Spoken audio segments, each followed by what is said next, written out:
Okay, after almost 24 hours na, nagpas ng 12 hours, nagpas pa kaming curing. Ayan, so tingnan na. Ay! Ito yung napakang kanina eh. May mga parte na hindi tumigas. Siguro hindi ko nahalo ng todo yung yung hardener. Kasi hindi lang ang panghalo ko din. Dapat hinalo ng mabuti ang hardener.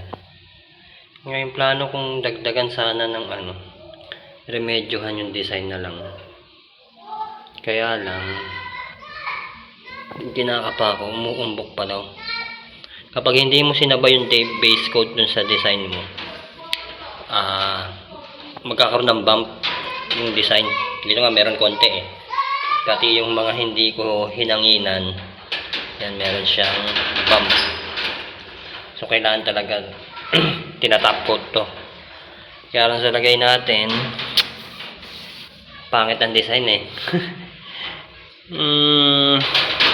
Oo nga. Pangit talaga eh. Palitan ko na lang. Ulitin ko. I-remedyoan ko sana eh, kahit hindi ko na isabay yung base coat eh, kaya lang kakaroon ng ambok. Tsaka meron din namang palyado. Hindi natuyo. O baka kailangan 24 hours. Pero ang ganda no. Wala nang wala nang bula-bula. Yan, hindi na siya bumula. Wow, kung gulo. Talagang hindi pa siya tuyong-tuyo. Ayan. Dapat talaga ginugulo-gulo yung yung pinang-design mo. Na ganun-ganun para hindi masyadong makapal. Tapos ito dito mas mabilis siya matutuyo. Ay, meron pa lahat. O ba wala pa kasi 24 hours. Maganda talaga 24 hours bago galawin eh. Huwag ka muna kayang galawin to. Permission na. Wala na pa namang alikabok. Ang ganda no. Tatabunan din naman. Galawin na natin. At saka maganda na yung hagod ng roller. Ganda. Kaya lang pumalpak sa design. Hindi ako kontento dito. Try natin ulitin. Since puti ito, para di na ako papagastos, marami pa naman yung pang top coat ko. Yung mismong liquid marble ang ipang top coat natin. Pwede naman yan. Konti lang naman kinakain na ito kapag makinis na eh.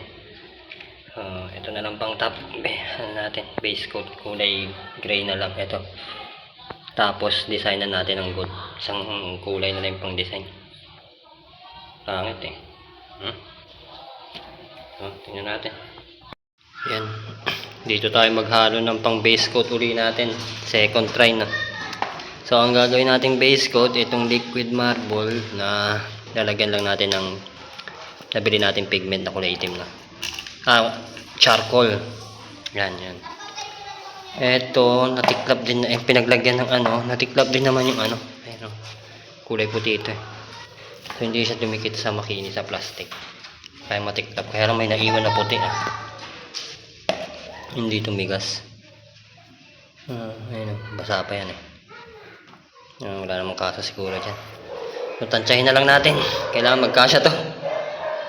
Manipis na lang naman na kinakain yan. Hindi na kasi lubak-lubak eh. Okay. Try natin. Naloko na. Hindi tumalab. Paano ba gagawin natin dito?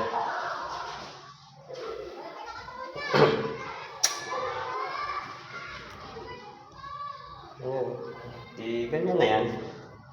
Pero napangasan na dapat talaga yung puti, yung primer. Tapos lalagyan na lang yung dito toner ang pinangungunay sa sa primer. Ayan. Pangit kinalabasan. Paano na? Tuloy na lang natin to. Ayan. Kala nyo never say die. So, hindi umubra ng manitisan. So nilahat ko na yung pang top coat natin. Kaya lang wala na tayong pang top coat na clear. So ito na yung pinaka top coat natin, yung mismong ano. Pinaghalo ko na lang yung pigment na gold at saka charcoal. Ayan ang kinalabasan. Tapos sinilaban. Parang hindi maganda sa camera. Pero maganda sa actual eh. Oh. Para akong may gold dito. Yan. Saka naging natural yung look. Buti na lang na remedyohan. Mas okay to sa akin kaysa sa ano. Dun sa kanina.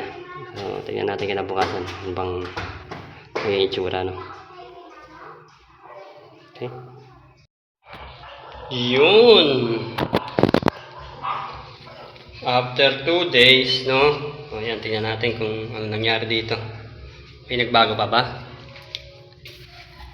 Meron. Nalagyan na naman ng alikabok. Alikabok ba to? Ano? Makalat kasi ako gumawa siguro. Tapos, may insekto pa.